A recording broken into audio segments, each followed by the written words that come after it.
al libro de Hechos, capítulo 2. Hechos, capítulo 2.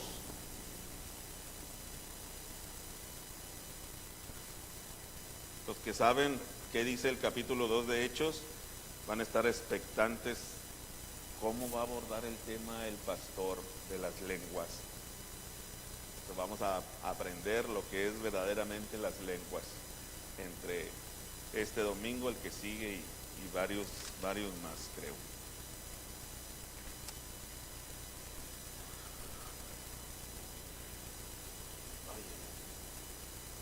Hechos,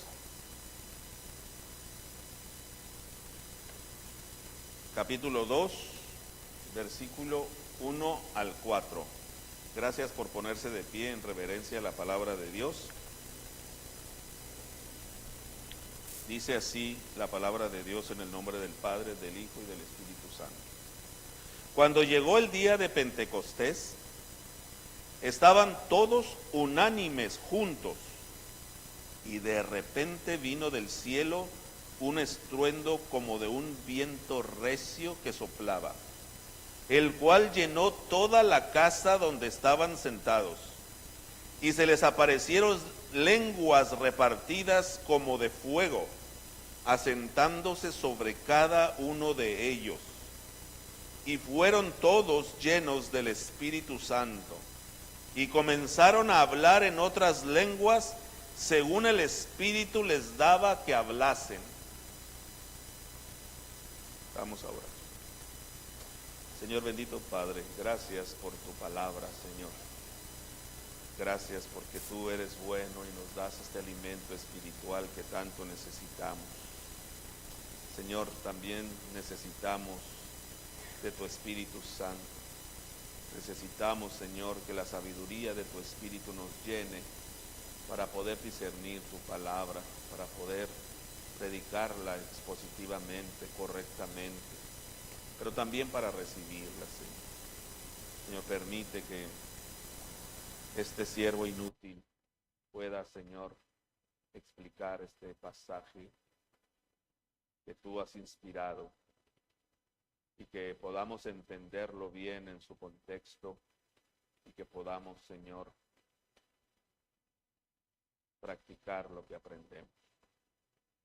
Te pido, Señor, que tu presencia se mueva en este lugar, que seas tú, Señor, guiándonos en todo momento, cada palabra, cada comentario, y que seas tú, Señor, obrando en todo.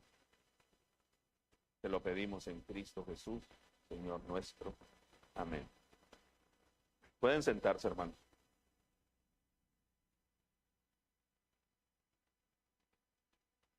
Hechos 2, 1, 4. El nacimiento de la iglesia misionera. El nacimiento de la iglesia misionera. Hermanos, el Espíritu Santo en este pasaje desciende para transformar a una comunidad pasiva que estaba esperando el momento, en un templo viviente y una voz profética que rompe las barreras del pecado y de la cultura. Esto que pasó aquí, hermanos, es una cosa extraordinaria y maravillosa. Primeramente empieza en el kairos de Dios, en el tiempo de Dios. Los apóstoles estaban esperando, unánimes. En el contexto dice que estaban esperando en oración. Y ya explicamos el capítulo 1. De qué manera ellos estaban esperando. Habían recibido la orden precisamente de Jesús de ir a Jerusalén, permanecer ahí y esperar al Espíritu Santo. La fiesta de las semanas, es decir, Pentecostés, celebraba las primicias de la cosecha y recordaba también la entrega de la ley en el Sinaí. Eso significaba Pentecostés. Sin embargo, ahí en el Sinaí reveló Dios el pecado pero no lo quitó. Reveló la santidad, pero el pueblo no pudo sostener esa santidad. Entonces aquí, hermanos, introducimos en este mensaje una cierta tensión entre cómo un grupo de hombres temerosos, limitados, pueden llevar el mensaje de un reino eterno a un mundo que no los quiere, a un mundo que los rechaza. Y la respuesta a esa pregunta es que no es por una estrategia humana, sino por una intervención divina. Esto que está sucediendo aquí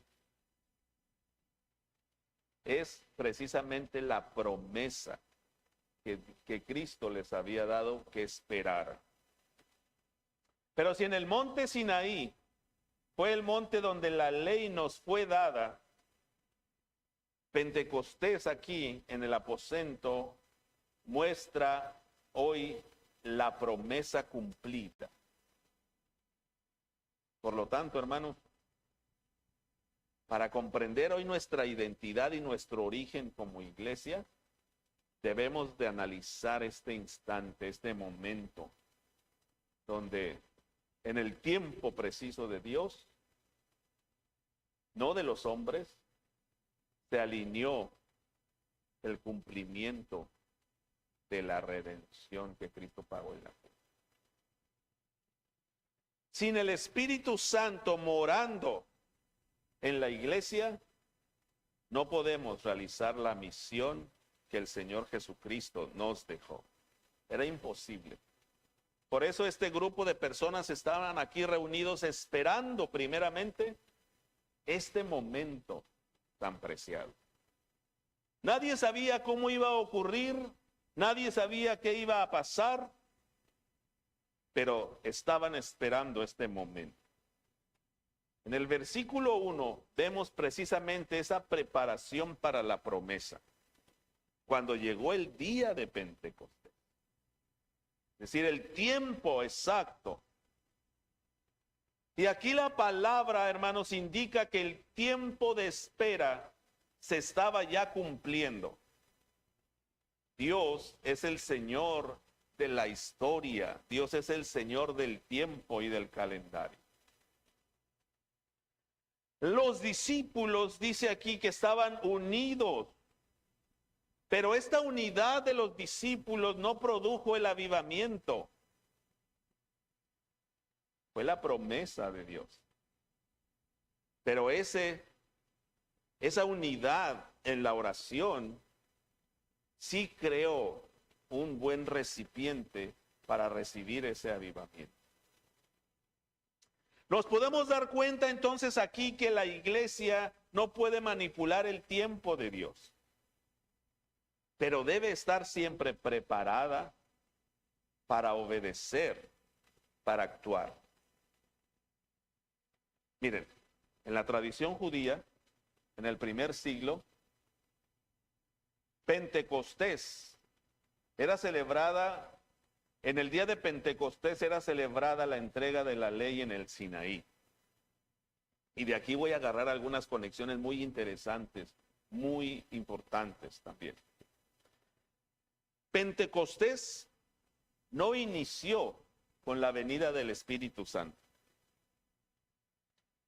La venida del Espíritu Santo se efectuó el día de Pentecostés. El día de Pentecostés, la fiesta de Pentecostés, ya existía desde antes. Los judíos celebraban esa fiesta cada año regularmente. Y era un día precisamente, entre otras cosas, en las que recordaban la entrega de la ley en el Sinaí. Entonces, fíjense esta conexión que me gustó incluir aquí. En el Sinaí hubo truenos, hubo fuego y hubo una voz divina. Ustedes lo pueden recordar o consultar en Éxodo 19, 16 al 19. Todo eso sucedió ahí en Éxodo. Unos truenos, un fuego, una voz divina. Y aquí en Hechos hay un estruendo de viento y de lenguas como de fuego. Hay una similitud. Creo que hay una conexión muy válida. Pero la diferencia entre el Sinaí y este momento es la gracia. En el Sinaí, la ley fue escrita en tablas de piedra. Y el resultado de la rebelión en ese contexto, cuando usted vaya a mirar ese contexto, usted va a mirar que en ese momento el resultado de la rebelión fueron 3,000 muertos. Éxodo 32, 28. No tengo mucho tiempo para ir ahí. Pero vamos, para que quede más claro. Éxodo 32, 28.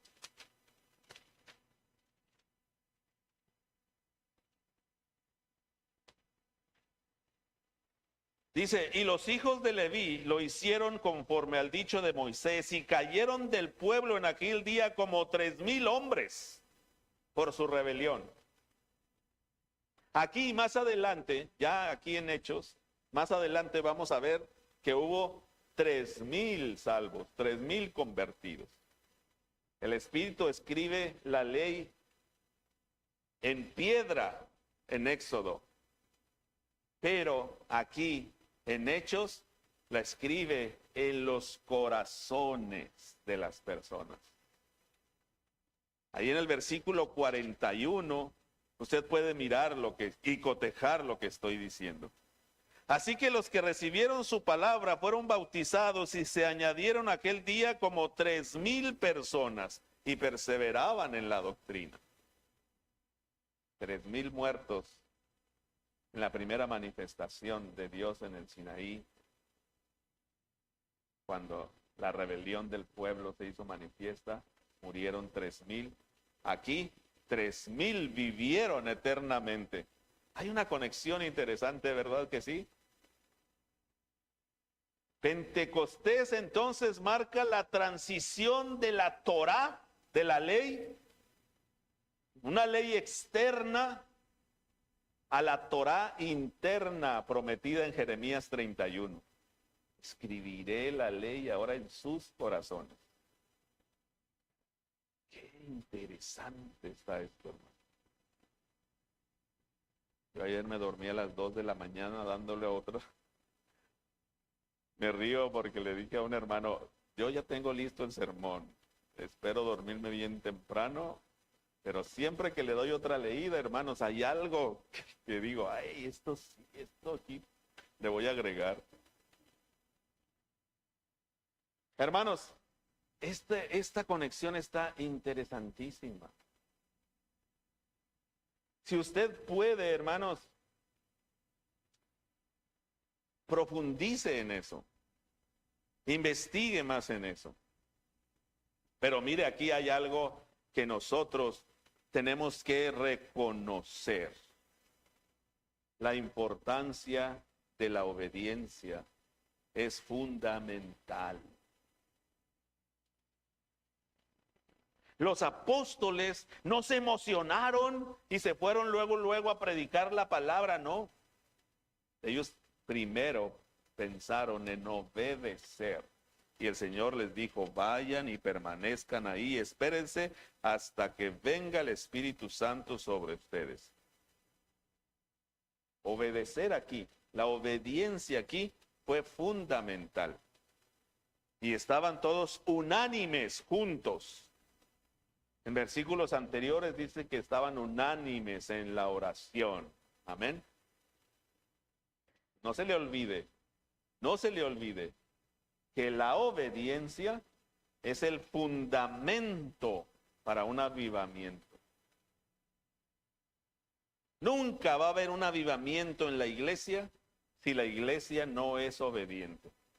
Usted en lo personal nunca va a experimentar un avivamiento y siempre va a tener desgano si no vive en obediencia. no va a experimentar ese avivamiento en lo personal. Pero fíjense cómo en los versículos 2 y 3 está la manifestación de la promesa ya dada con anterioridad. Y de repente vino del cielo un estruendo como de un viento recio que soplaba, el cual llenó toda la casa donde estaban sentados. Y se les aparecieron lenguas repartidas como de fuego, asentándose sobre cada uno de ellos. ¡Wow! La manifestación de la promesa, viento y fuego. El estruendo y el viento recio nos recuerdan precisamente el Génesis cuando habla del aliento de Dios creando vida de la nada. El fuego aquí es un punto de inflexión de la iglesia, hermanos. Aquí están haciendo la iglesia.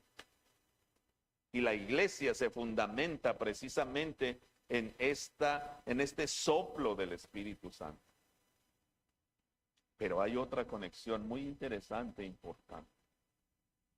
La instalación del nuevo templo. La instalación del nuevo templo. En el Antiguo Testamento, la gloria de Dios, la Shekinah, descendía para llenar el tabernáculo.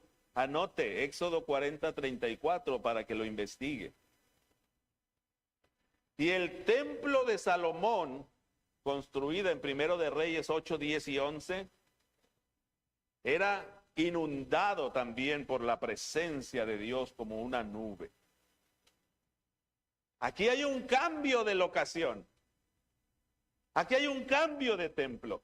En Hechos 2, la gloria ya no desciende sobre un edificio, sino sobre personas. Es decir, un nuevo templo se está levantando aquí. Se están haciendo nuevas todas las cosas.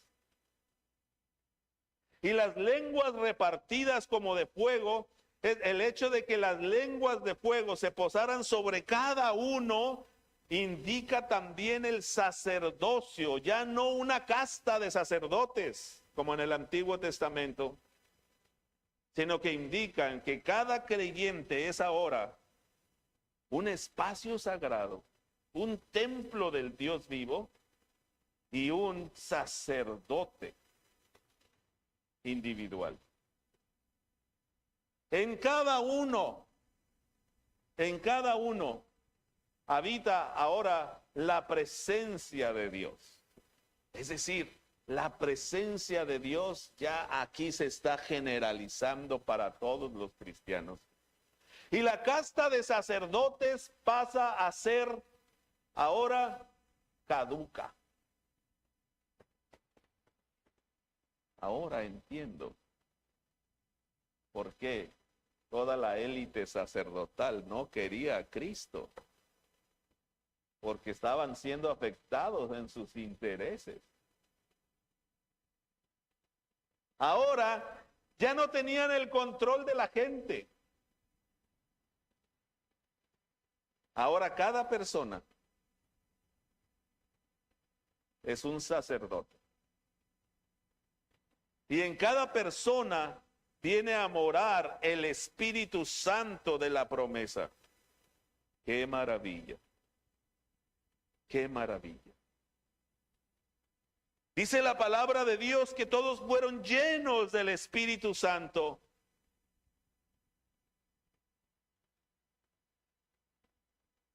Y ocurrió algo extraordinario.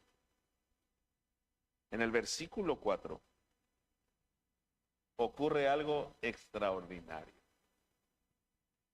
Dice que todos fueron llenos del Espíritu Santo y comenzaron a hablar en otras lenguas, según el Espíritu les daba que hablasen. La llenura produce un habla específica en cada uno de ellos. ¿Se fijan cómo aquí no es un éxtasis privado? sino es una comunicación pública. Y aquí hay un término muy importante, hermano. El término griego apoptegestai.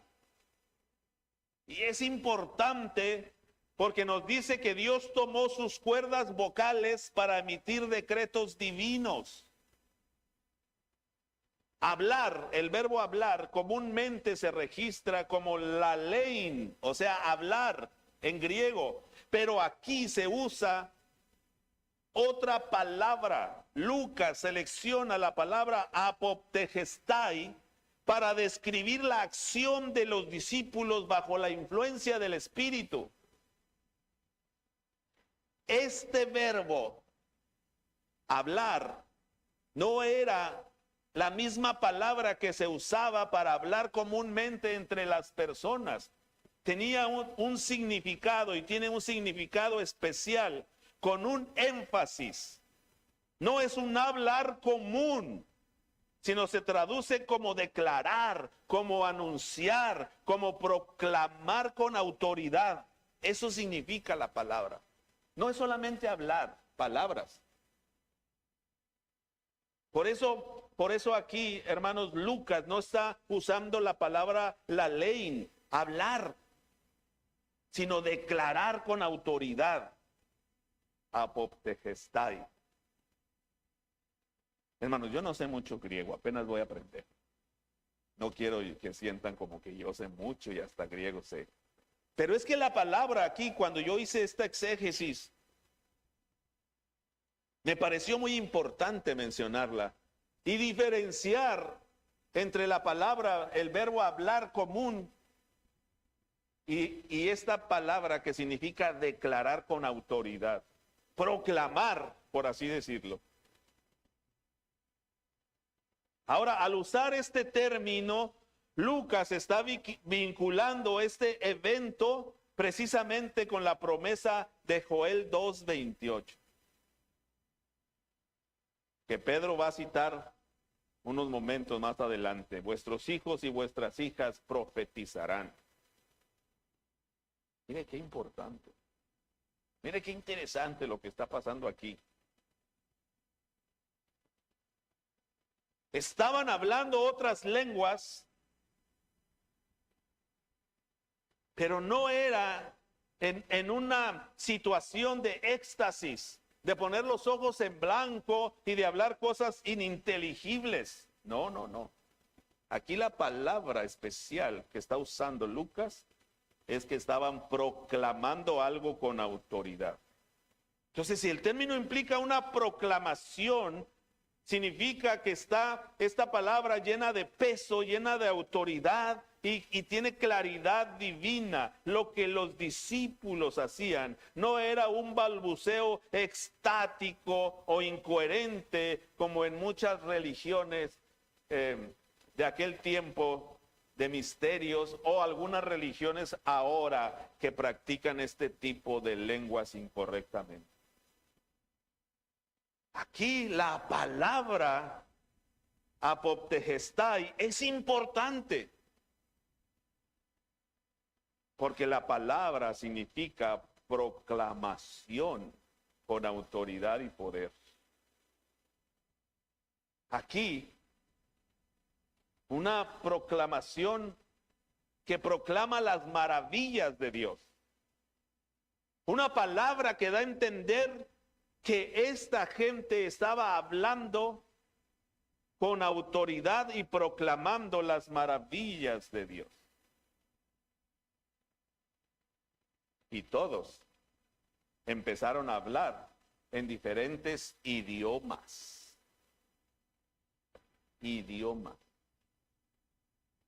Algo así como que estamos aquí reunidos y el Espíritu Santo se manifiesta y unos empiezan a hablar en inglés, otros en español, otros en chino, otros en francés, y hay aquí franceses y hispanos y chinos y todos pueden entender. Eso es lo que está diciendo aquí en el contexto.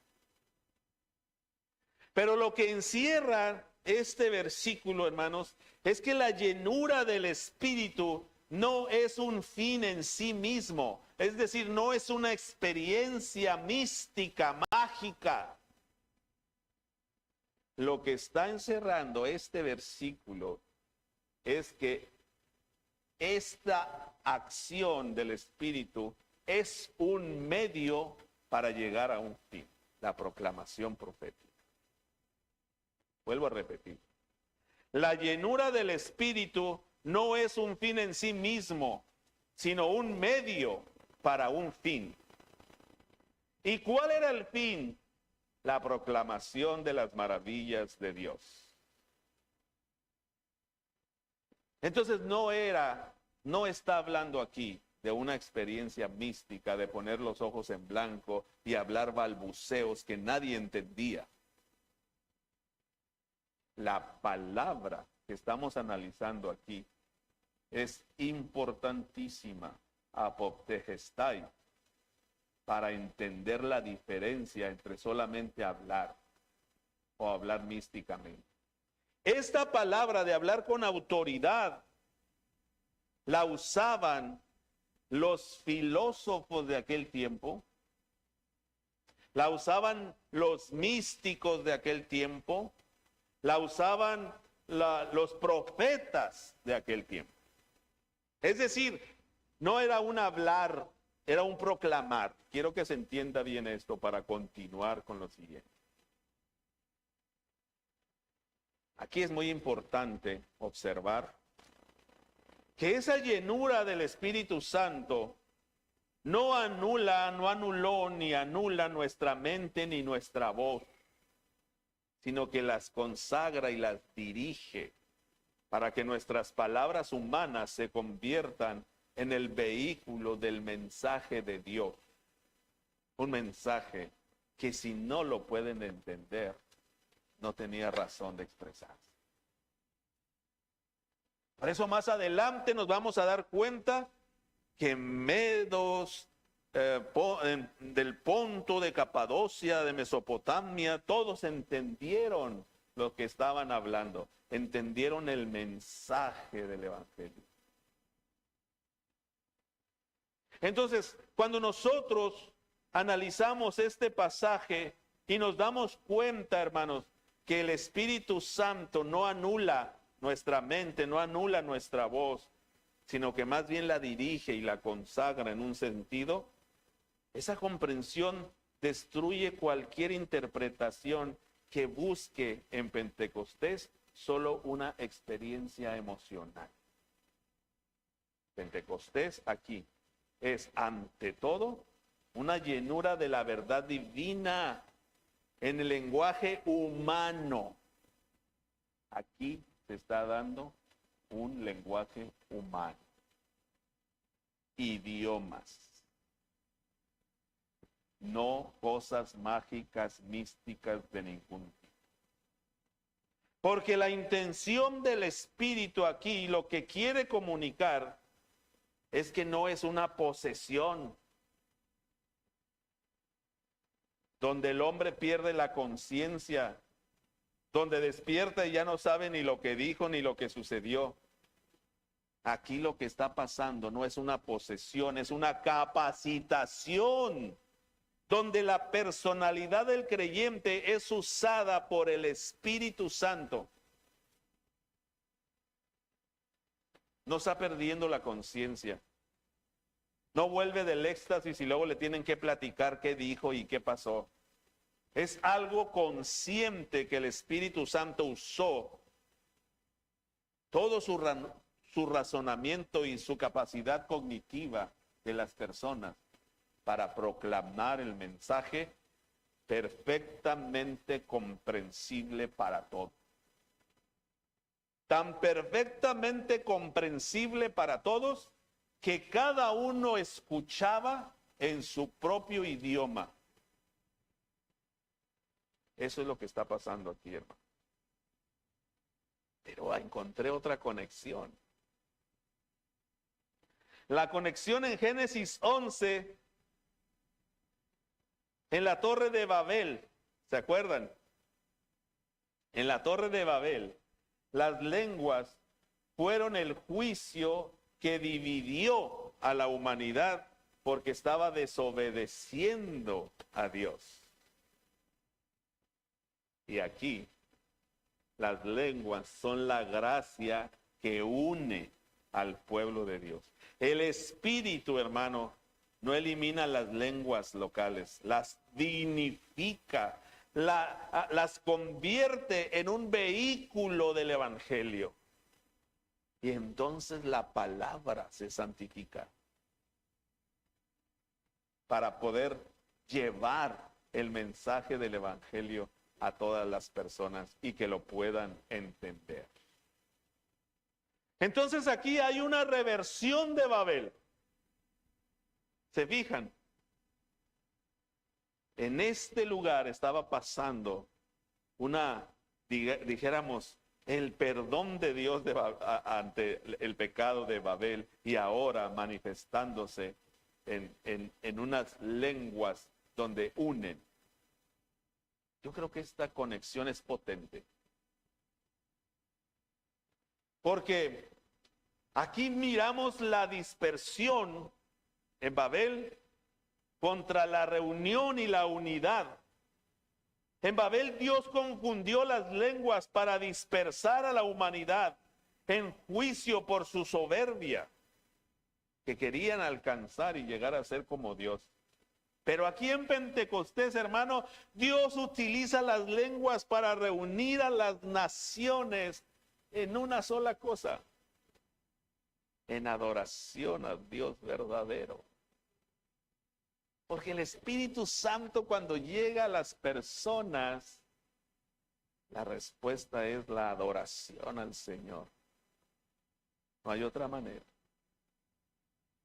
Mire, lo que ocurre aquí es el milagro de la comprensión. No es solo un milagro del habla, sino de la comunicación efectiva. El pecado dividió a la humanidad en Babel. El Evangelio, mediante el Espíritu, crea una unidad dentro de la diversidad. La iglesia se convierte en la sociedad multiétnica, escatológica. ¡Wow! ¡Qué maravilla está pasando aquí! ¡Qué maravilla! ¿Por qué lenguas y no otro milagro? El argumento aquí es que el pecado dañó la comunicación en Babel y la redención la debe restaurar.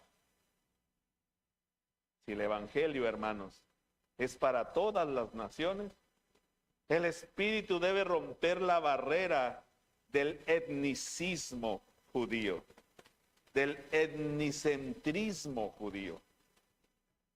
Los judíos pensaban que ellos eran el pueblo escogido y nada más y nadie más que ellos. Y aquí se está rompiendo eso. ¡Wow! Esto es maravilloso.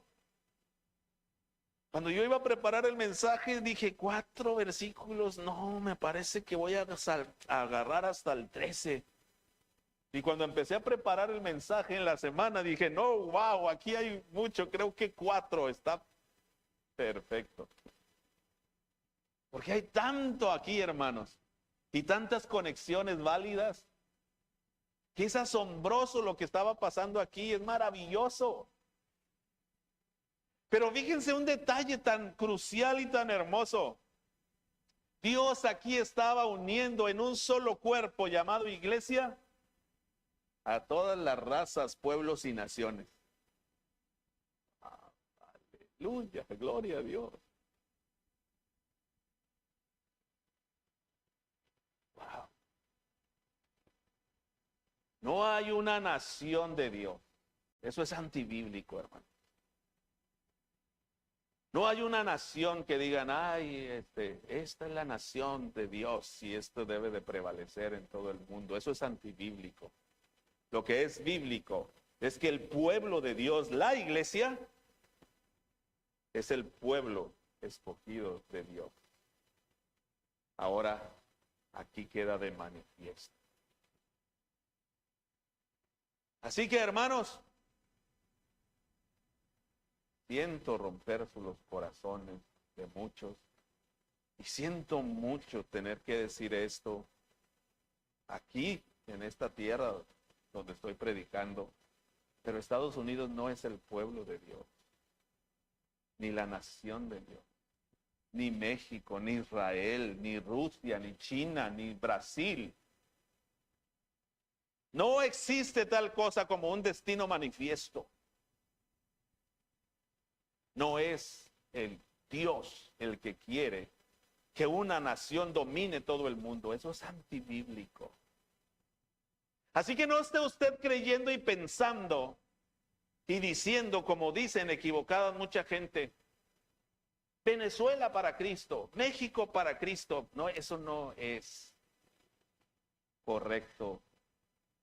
Eso no es exacto. No hay una nación que se pueda llamar pueblo de Dios. Entienda esto, hermano. El pueblo de Dios está regado por todo el mundo y por todas las naciones. Así que si usted se quería creer mucho porque es ciudadano brasileño o ciudadano venezolano o ciudadano de X país, déjeme decirle, hermano, que realmente usted siéntase orgulloso y contento de que es ciudadano del cielo. No hay un país escogido por Dios. Es la iglesia aquí, como lo estamos viendo, con diferentes culturas, con diferentes idiomas, que se está rompiendo esas divisiones y está ocurriendo aquí esta maravilla de Dios. No estoy hablando mal de ningún país ni de ningún gobierno, Dios me libre. Y no voy a desperdiciar el tiempo de este púlpito tan hermoso de hablar de política u otras cosas. Estoy hablando de Biblia, hermano.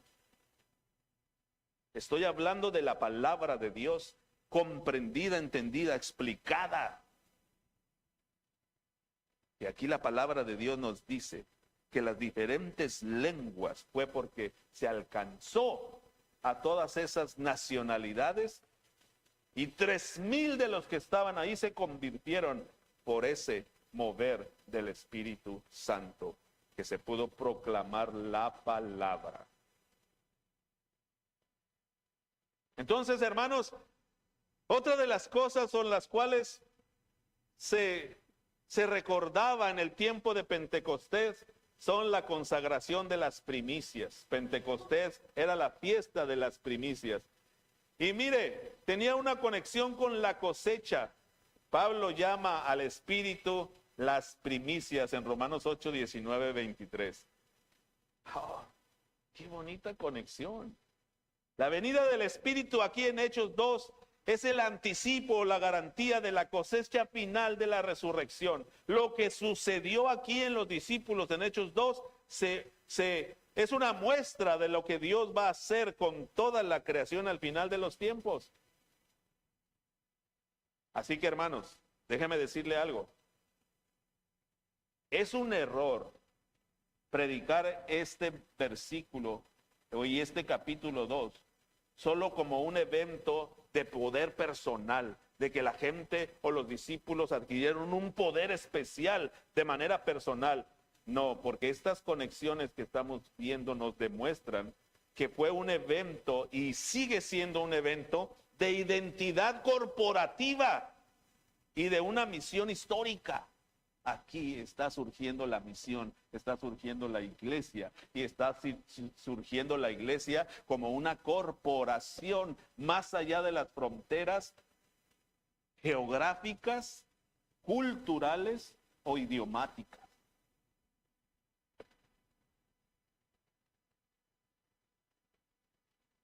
Hermanos, la llenura del Espíritu tiene un propósito misiológico. Si el Espíritu te llena, es para que tu boca se abra en una proclamación de las maravillas de Dios. No es para que brilles ahí solito y te llenes de luz y cosas raras. Quiero que tome en cuenta 3 consideraciones con sus implicaciones. Primera, considere primeramente que la presencia del Espíritu Santo se hizo general a toda la gente que estaba ahí.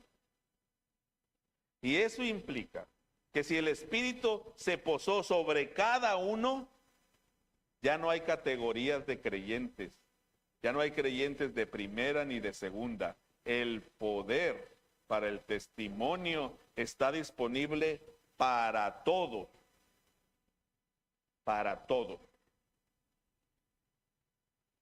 Al profesional, al estudiante, al ama de casa, todos están incluidos ahí. Nadie queda fuera de la responsabilidad misional. Porque por eso fue y es la llenura del Espíritu Santo. La segunda consideración que me gustaría que tomara en cuenta es que la primicia del mensaje está sobre la experiencia aquí. Esto implica que las señales, los vientos, el fuego, las lenguas fueron los mensajeros, pero no el mensaje. El mensaje fue Cristo. Así que cualquier movimiento del Espíritu, cualquier avivamiento que se centre en los fenómenos, es, hermano, equivocado. Porque se debe de centrar en la proclamación de la palabra. Y si no se centra en eso, es una distorsión de este avivamiento que estamos analizando aquí de Pentecostés. La tercera consideración que quiero que tome en cuenta es la reversión de la maldición social de Babel a las lenguas repartidas y el mover del Espíritu. Eso implica, hermanos, que la iglesia es la única institución capaz de superar el racismo y el clasismo.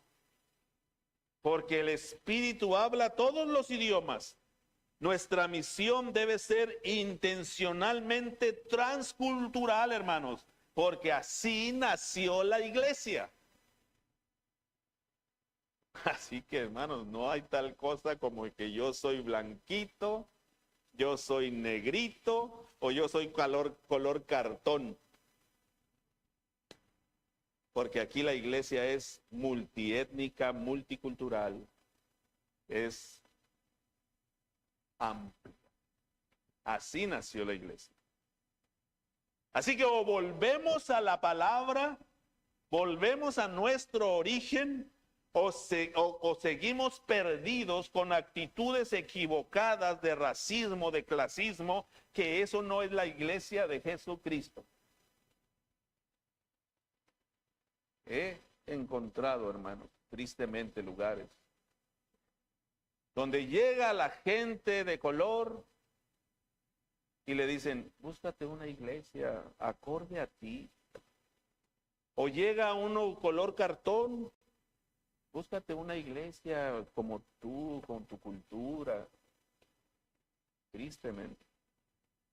Pero nosotros miramos aquí en Pentecostés el nacimiento de una iglesia multicultural, multirracial, multiétnica, multilingüística, multilengua.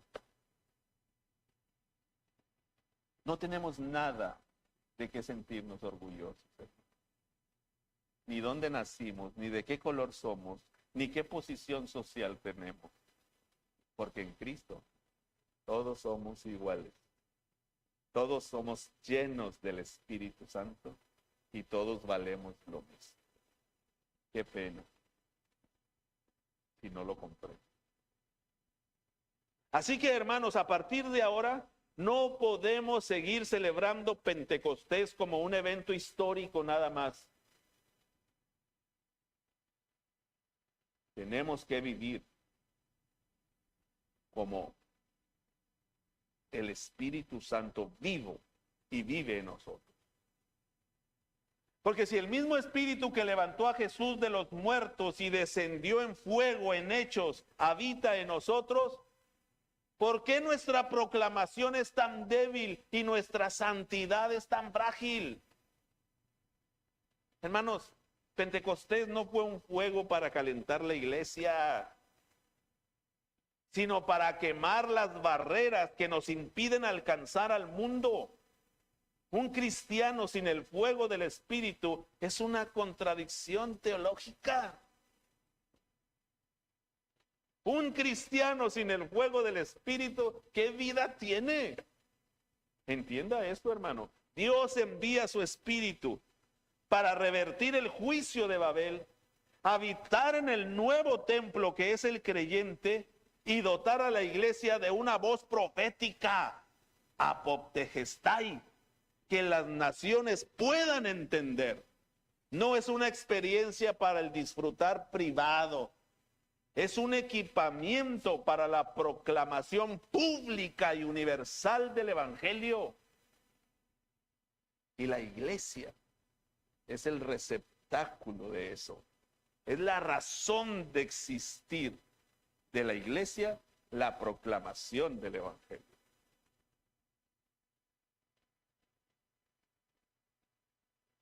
No quiero terminar sin antes hacer un llamado pastoral.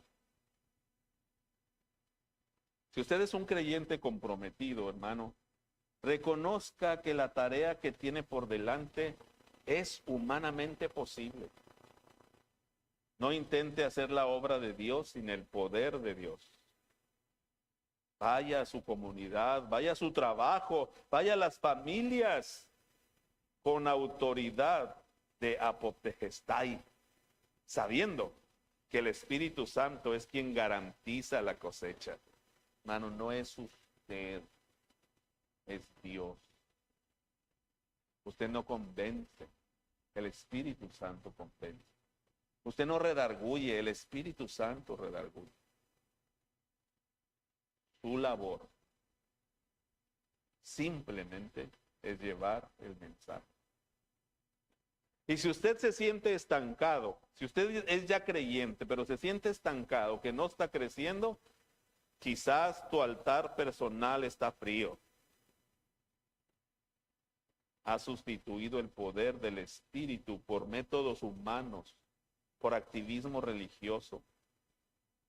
Te invito a regresar al aposento alto, a donde está la redención. Ve rendido a los pies. Deja que el Espíritu te vuelva a sentir en tu vida y recupera la voz profética, la voz de predicar el Evangelio. Y si tú eres un no creyente y estás escuchando hoy, quiero invitarte a escuchar la invitación en el lenguaje de tu corazón. El mismo Dios que envió a su Hijo ha enviado su Espíritu para convencerte. No te resistas a este mover de la gracia de Dios. Hoy puedes pasar de la confusión de Babel a la claridad de la salvación por medio del Evangelio. Así que si tú eres un no creyente y estás escuchando esto, ríndete al Señor y deja que su Espíritu te mueva. Simplemente. Vamos ahora. Señor bendito Padre, gracias Señor por este tiempo, por este momento. Gracias porque tú eres bueno, Señor. Te pido, Señor, que tu Espíritu Santo se mueva en el corazón de cada uno de los que escuchan o escucharán este mensaje. Y que seas tú, Señor, obrando en todo momento en sus vidas, en su espíritu, en su avivar, en su avivamiento. Que seas tú, Señor, obrando. Que nos lleves, Señor, a ser hacedores de tu palabra y no solamente oidores. En el nombre de Cristo Jesús te lo pedimos. Amén.